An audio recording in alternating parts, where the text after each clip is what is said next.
కాబట్టి ఒక్కసారి మనం ఆలోచిద్దాం. కాకా గా గాయిన్యా అనండి అందరూ. కొంచెం మెల్లిగానే అంటున్నారు. పాత ఎప్పుడో స్కూల్లో చదువుకున్నాం, మళ్ళీ బయటికి ఇది చెప్పుకోవడానికి ఇలా నలుగురు కలిస్తే తప్ప విడిగా కాకా గా గాయిన్యా అంటే నవ్వుతారు పిల్లలు కూడా. కాబట్టి ఇక్కడే చెప్పుకుందాం. కాకా గా గాయిన్యా. ఎక్కడి నుంచి వచ్చింది చప్పుడు? ఈ గొంతులో ఈ భాగాన్ని గుర్తించండి. కాకా గా గాయిన్యా కొండనాలిక దగ్గర వచ్చిందా?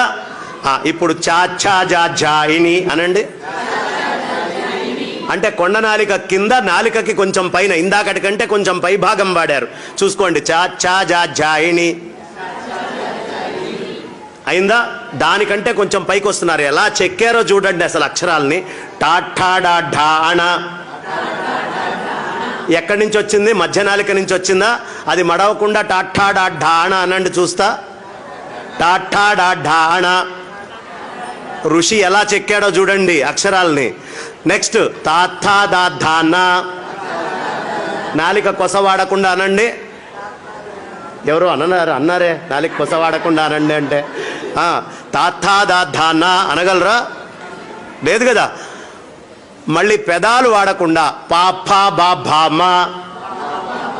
పెదాలు వాడకుండా అనమంటే అనేసారే. అనగలరా? పాపా బా భామా అని పెదాలు వాడకుండా. మన ఋషి ఎంత చక్కగా అక్షరాలను చెక్కాడో చూడండి. ఒక తపస్సు చేయిస్తున్నాడు. ఇక్కడి నుంచి ఇక్కడి దాకా అక్షరాలతో తపస్సు చేయిస్తున్నాడు. నేను ఈ మధ్య అనుకోకుండా ఒక హాస్పిటల్ దగ్గరికి వెళ్ళటమైంది. మాకు తెలిసిన మిత్రుడిని తీసుకొని వెళ్ళాను. ఆయనకి చెయ్యి ఇట్లా వణుకుతోందమ్మా. చెయ్యి వణుకుతోంది.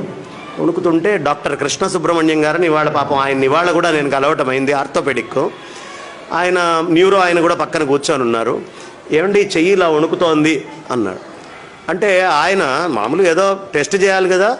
ఆయన ఏమడిగాడంటే, ఏమండి దృష్టద్యుమ్నుడు దృష్టద్యుమ్నుడు దృష్టద్యుమ్నుడు అని ఆగకుండా 10 సార్లు అనండి అన్నాడు. ఈయన డాక్టరా వేదాంతే, మేం చెప్పాల్సిన ప్రవచనం ఏం చెప్తున్నాడేంటి అని అనుమానం వచ్చింది. సరే ఈయన అంటున్నాడు, మాట రావట్లేదు. అయ్యా ఈ మాటని బట్టి నాకు అర్థమైంది, మీ నరాలలో ఒక రకమైనటువంటి శక్తి మొత్తం కోల్పోయారు, తద్వారా మీరు బయటికి మాట్లాడలేకపోతున్నారు అని చెప్పాడు.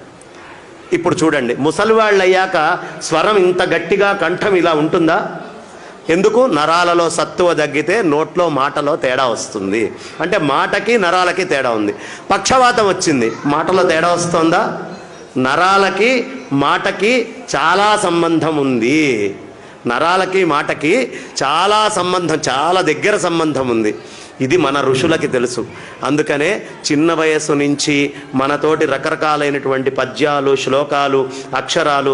మా తాతయ్య గారి పుస్తకంలో ఉండేది. పషర్లపాటి వాసుదేవయ్య శాస్త్రి గారు చాలా అద్భుతంగా రామాయణము, వాసుదేవ రామాయణం అని రాశారు. ఆయన సంస్కృతాంధ్ర పండితులు అభినవ నన్నయ్య భట్టారక అని ఉభయ భాషా ప్రవీణ. ఆయన భూభృద్భిక్కుధరోద్ధరోద్ధిత సురద్విచ్చిచ్చరభ్రాడ్ధను పృథ్వీద్రేద్ధృతరోషధీడ్కరుచి వాగ్వక్త్రక్షరేడక్షర ఇలా రాసుకుండేవాళ్ళు. ఆ పుస్తకం తీసి చదువుతుంటే అబ్బా ఎంత గొప్పగా ఉంది అని. మళ్ళీ అది నోట్లో తిరగాలి అంటే ఇది సాధన చేసి ఇది చదివేటటువంటి వాడికి అనారోగ్యం తొందరగా రాదట. 1 కిలోమీటర్ ఉరికితే ఎలాంటి శక్తి వస్తుందో మీకు నరాల్లోకి, గట్టి పద్యమో, ఒక స్తోత్రమో, ఒక నామమో ఆగకుండా చేస్తే అలాంటి శక్తి వస్తుంది. కాబట్టి ఉరుక్కుంటూ వెళ్ళలేరుగా వయసు పెరిగిన తర్వాత. లేదా ఉరకగలిగితే జాగింగ్ చేయగలిగిన వాళ్ళు చేయొచ్చు, వాళ్ళు అక్కర్లా, వాళ్ళు మాట్లాడకుండా ఉంటేనే ఉత్తమం. కానీ జాగింగ్లు, ఎక్సర్సైజులు చేయలేని వాడు కొవ్వు కరిగించుకోవడానికి, నోట్లో శక్తిని, ఎనర్జీని పెంచుకోవాలంటే ఏం చేయాలయ్యా? వాగగ్ని, వాయు అనేటటువంటిది అగ్ని. ఈ అగ్ని ఎప్పుడు వస్తుందండి బయటికి? కొలెస్ట్రాల్ అనేటటువంటిది కరిగితే అప్పుడు అగ్ని నోట్లో నుంచి బయటకు వస్తుంది. కాబట్టి వాక్కు అనేటటువంటి అగ్ని వాయుస్సంధానం ఉపనిషత్తు చెప్తుంది. ఈ విధంగా గనక మీరు స్తోత్రం పిల్లలకి రోజు ఏదో ఒక స్తోత్రం గనక నేర్పిస్తూ చెప్తూ పోతూ ఉంటే చాలా బలిష్ఠులు, బలాఢ్యులు, శక్తివంతులు, బలవంతులు అవుతారు. అది ఆంగ్లంలో చెప్తే వాడు ఎలా చెక్కాడో మనకు తెలియదుగా. మన ఋషి అయితే చాలా అద్భుతంగా చెక్కి దీన్ని పెట్టాడు.